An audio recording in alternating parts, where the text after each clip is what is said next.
big Hawaiians. Aight. Living and dripping and ripping up on the concrete. Jump, go, here we go. Living and dripping and ripping up on the concrete. Jump, go, here we go. Here's a little story about the life in the fast lane. You're gonna fast and you're gonna go insane. Cat me hang, back in the country. Living in the concrete jungle, and I don't know where to go. Said I wanna go home, back where I belong, to the place that I was before. Living in the concrete jungle, and I don't know where to go. Said I wanna go home, back where I belong, to the place that I was before. Living in a concrete jungle. People are everywhere and they be looking for the mind blow. Picking it up the face and they be living it in a rat race. Picking a 45 and saying that it's just in case. Red, blue, and tell me what's your color. Brothers everywhere, killing one another. So open it up your eyes and use your mind. To survive in this world, you gotta be colorblind, black or white. It really doesn't matter. You thinking it might be bad, but there's always something better. So you're getting into a set, thinking it's fun. Now you're in the cold sweat, staring in the gun. So wipe the tear from your eye and say bye. You wanna be a man, now be a man and knock out. Another brother is sleeping. We're creeping. I reckon with the false crash. They got my back. Crazy little place where you really must hang low. Cause I'm living in the jungle. Living in the concrete jungle, and I don't know where to go. Said I wanna go home, back where I belong, to the place that I was before. Living in the concrete jungle, and I don't know where to go. Said I wanna go home, back where I belong, to the place that I was before. Aloha, wakea kako. So if I run too long, just say, stop requested. Stop requested. But you have to say it really loud and clear. I had to requested. practice, And I apologize, I have to rely on a written text today because so much of what happened here in 1843 was well documented and well recorded, but it was all recorded in Hawaiian. For us to commemorate that and not acknowledge the Hawaiian text and the words that they used at the time, I think would be disrespectful. So if you don't speak Hawaiian yet, be patient. I will translate anything that we're producing. So the historical event we celebrate today happened 170 years ago, but the park was not established till 7 years later in 1850. The events that inspired it, though, occurred right here, 170 years ago today. This area was called Kulo'okahua or Kulo'okahua. We're not exactly certain. And it was the open land between the town of Honolulu over there and the cultivated wetlands and royal compounds of Waikiki over there. The event was huge. It was a pivotal turn in Hawaii's history. But it's the story that leads up to that day 170 years ago and the outcomes of that day that make Thomas Square worthy to remember and to celebrate. So there's three parts to my talk, sort of a backstory that brings us up to that event, coverage of that day, which we're lucky to have, I think, and some data about what followed after. So let's go. Right. This all happens during the reign of Kamehameha III, Kauikeaoli. And I use his name and title interchangeably, so don't get tangled up. They're the same guy. Kauikeaoli, which is hard for some folks, just means kau, placed, ike, in the, auli, in the dark cloud. This king was born stillborn. They thought he was dead. And the priests saw his spirit, kau, ike, auli, placed in the dark clouds, and they prayed the spirit back into him. And so he was given that name. So it makes it a little easier to remember maybe. You don't have to master it, just don't let it confuse you. Kamehameha III was only 11 or 12 years old when he took the throne in 1825. So most of the international problems, like demands from irate ship captains, were handled by the Kuhina Nui, the prime minister, or the other circle of his chiefs. The Kuhina Nui was Kauikeaoli's stepmother, Ka'ahumanu, until 1832, and his half-sister Kina'u after that. And by the time this happens in 1843, Ke Kauluohi, who's sort of his aunt and the mother of King Lunalilo, is the Kuhina Nui for several years. So that's who's in charge by then. But a lot had changed by the time he handles this affair, since the time he came to the throne. Both Kauikeoli and his kingdom had grown up a great deal. Kauikeoli was 30 by the time Lord Paulette showed up in 1843, and he'd been ruling a maturing nation for 18 years. Education was a national project. International relations and trade had steadily expanded, but the population continued to diminish. Governance, both internal and external, was an ever-growing concern while Hawaii moved as a nation into the modern world. Gunship intrusion occurred sporadically and had pretty much strained the patience of the king and his chiefs.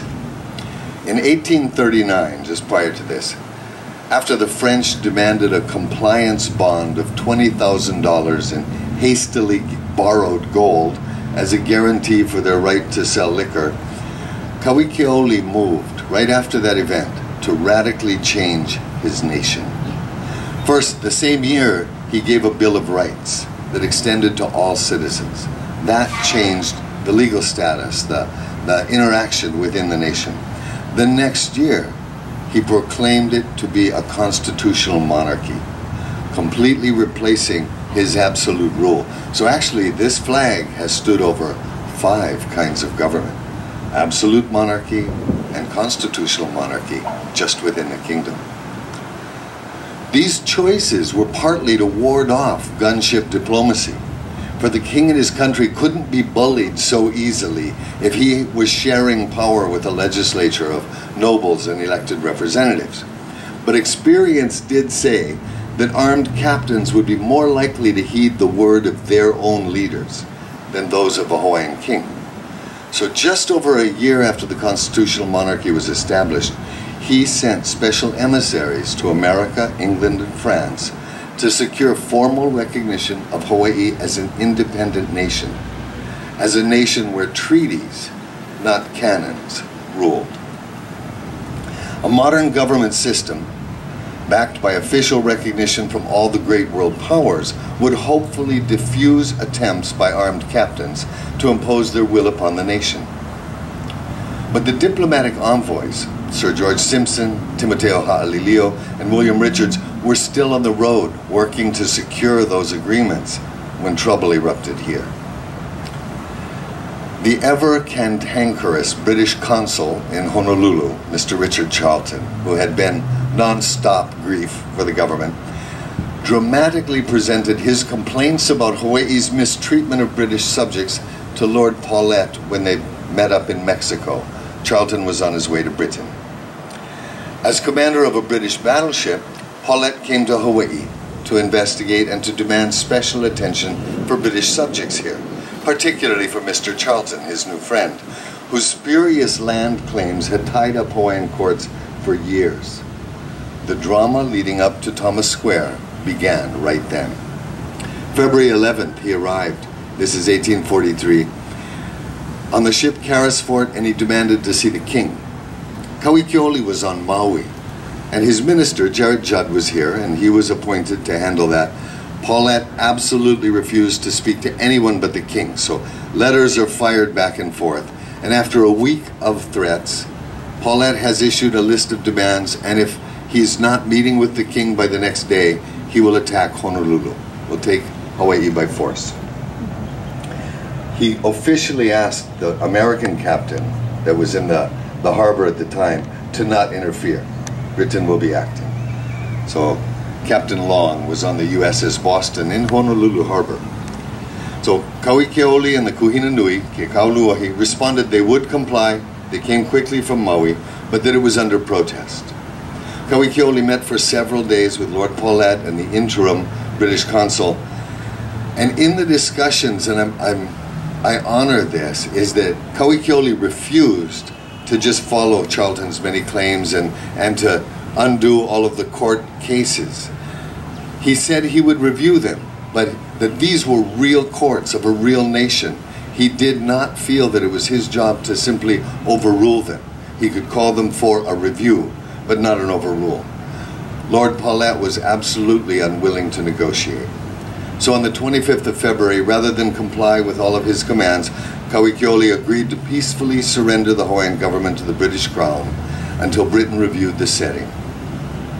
Reverend Damon, he was running the newspaper The Friend, he described it, what he saw. He said, he signed the Treaty of Cession while bathed in tears. At 3 o'clock that day, the national flag was taken down while that of England was raised. Never shall we forget that day. So this is part of the lead-up as to what made this day so powerful.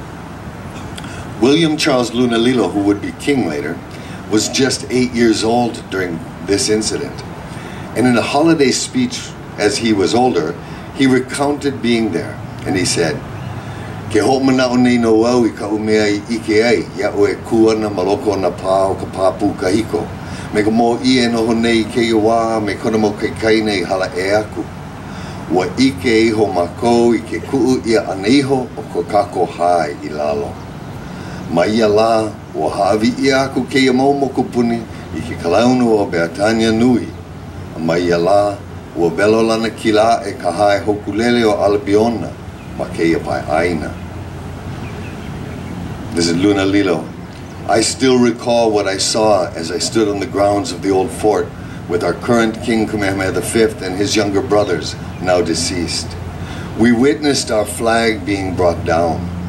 On that day, these islands were surrendered to the Crown of Great Britain, and the flying star flag of Albion waved victoriously over these islands." Lunalilo, in his speech, then quoted the speech that Kauikeole had given to his own people on that day, and it had been published a few days later so that the nation would be informed. It was in the Nona Nona, and Kauikeole had said, "Au hea o kou e nā li'i a mena kānaka a mena nā makainana mai ku kupuna kāne mai. A mena kanaka o ka aina e. E ho'olohe mai o kou, ke hae aku nei au ia o kou, ua pilikia wau no ko o ho'opilikia ia mai me ke kumu ole. No laila, ua haawi au I ke eo ka aina o kākou I lohe o kou. A ka e mauana no ko o ali'i ana maluno o kou, me ko o kou pono. No ka mea, ke lana nei no ko o manao e hoi ia mai ana no na e ke eo ka aina, ke ho'opono ia mai ka uhana." This was his plea to his people. He had said, "Listen, O chiefs, people, and subjects from my grandfather's time." He referred to his own father as his grandfather. It's a ceremonial. "As well as those from other lands, heed my words. I hereby inform you that I am distressed as a result of predicaments into which I have been drawn without cause, and have therefore surrendered the air, the sovereignty of our land, be it known. But my rule over you and your rights shall continue, for I am hopeful that the air, the sovereignty of the nation, will be restored once my actions have been justified." The nation held its breath, awaiting the final outcome. During the 5 months of Paulette's occupation of Hawaii, he appointed himself and his officers as the head of the government, destroyed all the Hawaiian flags he could find, and raised the Union Jack in their places, preparing Hawaii to be a British territory. He cleared the houses off the waterfront land at the wharf that Charlton had claimed, and moved to control all of the land transactions in the kingdom. 5 months later, July 26th, Admiral Richard Thomas, Lord Paulette's boss, his commander, and the highest ranking officer in the Pacific squadron of the British Navy, arrived from Valparaiso, Chile on his ship, the Dublin. He immediately requested a meeting with Kauikeole. He reviewed the situation, decided Paulette's actions were inappropriate and that the occupation would end. They arranged for a public event to document the restoration of the nation's independence and self-rule.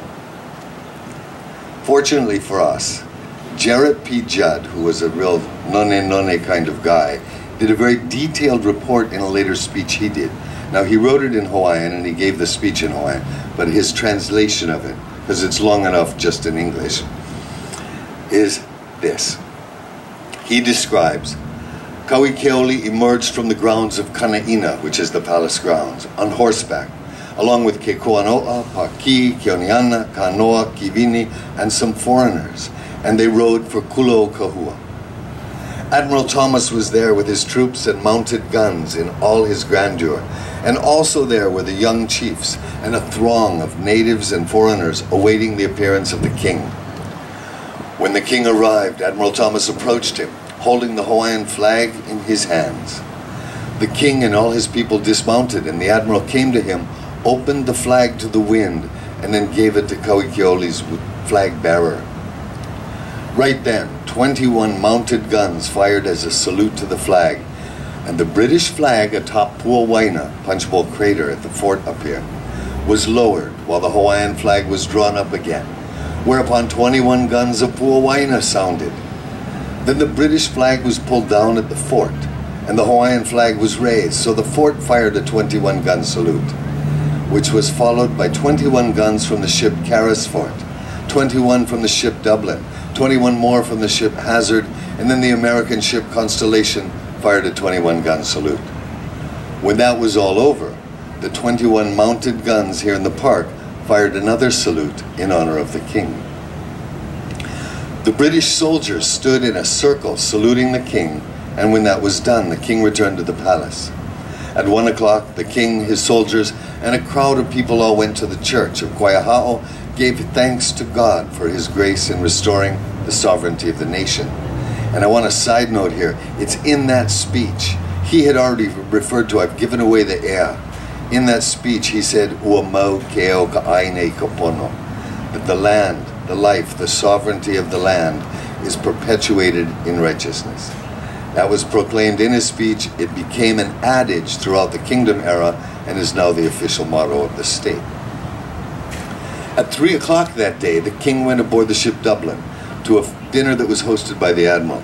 And when the Carrisford saw the king's flag on the skiffs, a 21-gun salute was fired, followed by 21 guns from the Hazard, then the Dublin, and a final 21-gun salute again from the Constellation. Honolulu was afire. When the dinner on board ship was finished, the king and his retinue came ashore, and the Dublin fired another 21-gun salute, followed by the Carrisford, then the Hazard, then the Constellation, 21 guns apiece. The next day, at the great feast at Luakaha up in Nuuanu, Kauikeoli proclaimed July 31st as a holiday for the nation and the people. Now that's the end of Judd's speech. 315 guns were fired in salute that day. There were speeches, feasts for thousands, counting the next day, and songs composed for the event, which you'll hear right after this. La Ho'iho'ia, Restoration Day, began right here as a huge jubilation and was celebrated throughout the islands every year until the overthrow in 1893. There are two huge and immediate outcomes of the events that happened here 170 years ago. Now, Belgium, Britain, France, and the US did grant official recognition of Hawaii as an independent peer nation, the first non-European country to be so recognized. But that was already in motion before Paulette or Admiral Thomas got here. So the first major outcome that came out of this event was that Kauikeoli and his government initiated the Great Mahele in 1845, documenting title to all lands in the kingdom and ending the possibility of frivolous claims that could be backed up by gunships. A second major outcome of the 1843 events was that in January of 1850, the Privy Council approved the establishment of the first park in the Hawaiian Islands, a brand new concept, and named it Thomas Square in honor of British Admiral Richard Thomas. Why 7 years later? What was the impetus? The impetus for this memorial might have been another international incident that had happened just the year before, 1849.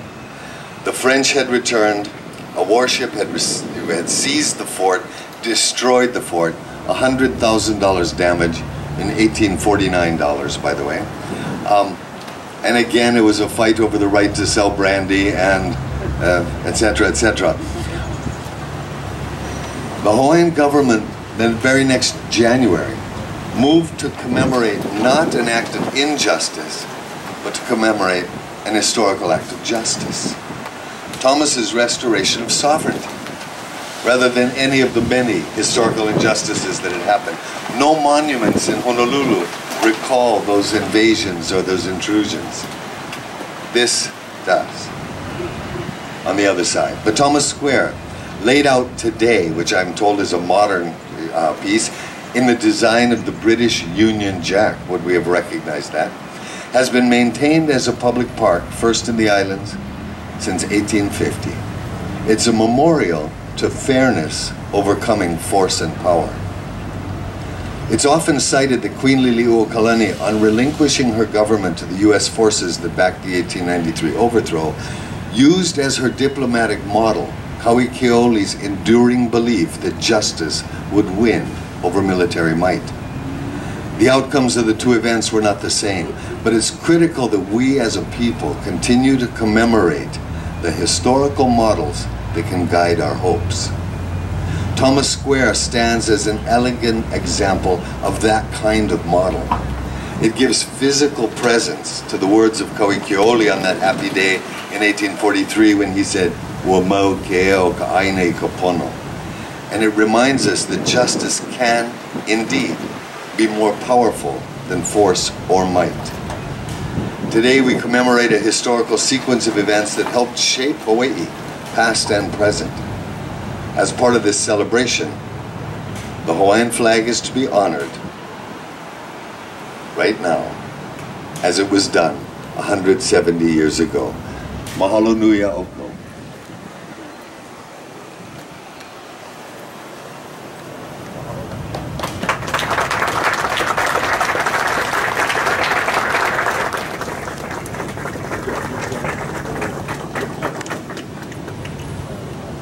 Mahalo, Dr. Nogemeyer.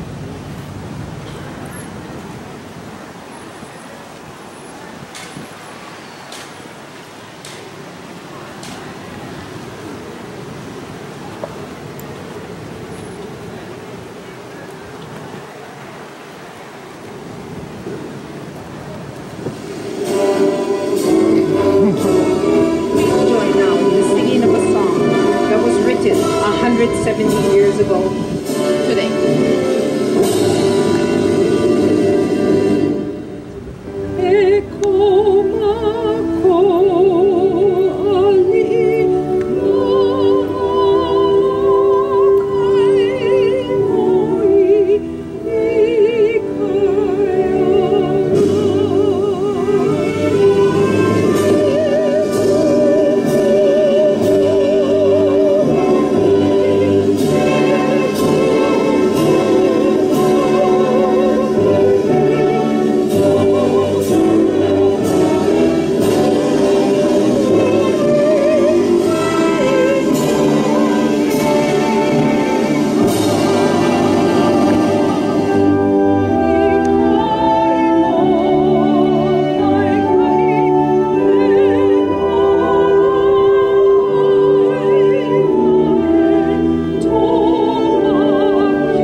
our ceremony, please welcome Kumu Hulalei Na'ala Kalamahaini and Halau Napuale Olikolehua.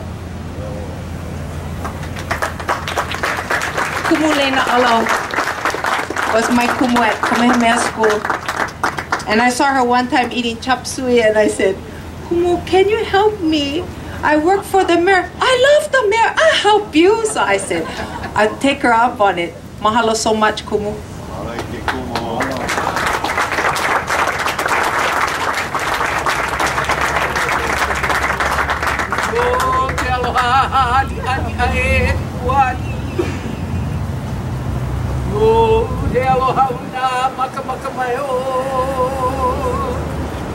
E mai te aloha no tabu vai o ka aitala e o mai ne e o la mauna kaua kau na apa aloha aloha aloha. I am very honored to be here with the young people of Napuale Olikolehua.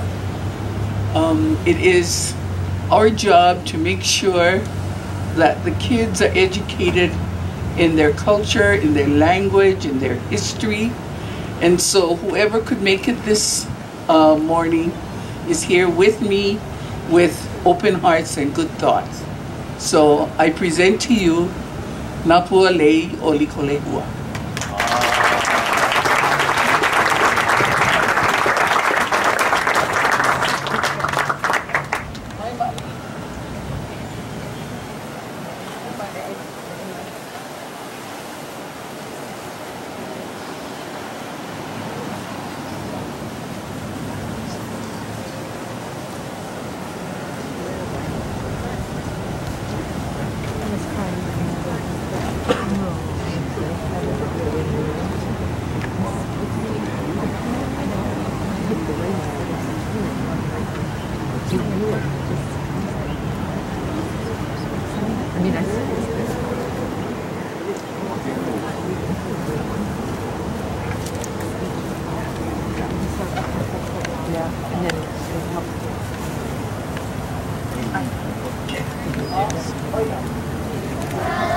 Raised in a quiet, mellow town, it's easy just to party, kick back and let your guard down. Fishing from the sea, cliff, hunting in the valley, but in the city the bums are the ones hunting in the alley. Save me from this jungle, please. Pretty please. Hookers on the street, corner selling their disease. No tree in sight, traffic light after traffic light. Pulling out a gun is the way that these suckers fight. Gotta get a one-way ticket on a plane. For staying another day, I know it's saying. I'm speaking with the knowledge I grew up with. Speaking about the brothers who are laugh and joke around with. Brothers who I lie for, brothers who I cry for. And if it comes down to it, brothers I would die for. All I gotta do is make that call. Jiggity George of the jungle, watch out for the brick wall. Cause I'm caught in the concrete jungle, and I know where to go. Said I wanna go back where I belong, to the place that I was before. Living in the concrete jungle, and I know where to go. Said I wanna go back where I belong, to the place that I was before. Well, I was living in a bigger urban city. I hated a G, I wrote a whole lot of pity on me. I wanna go back to where I belong, where the herb is green, a fresh hips on the bone. Hilo, there's no place like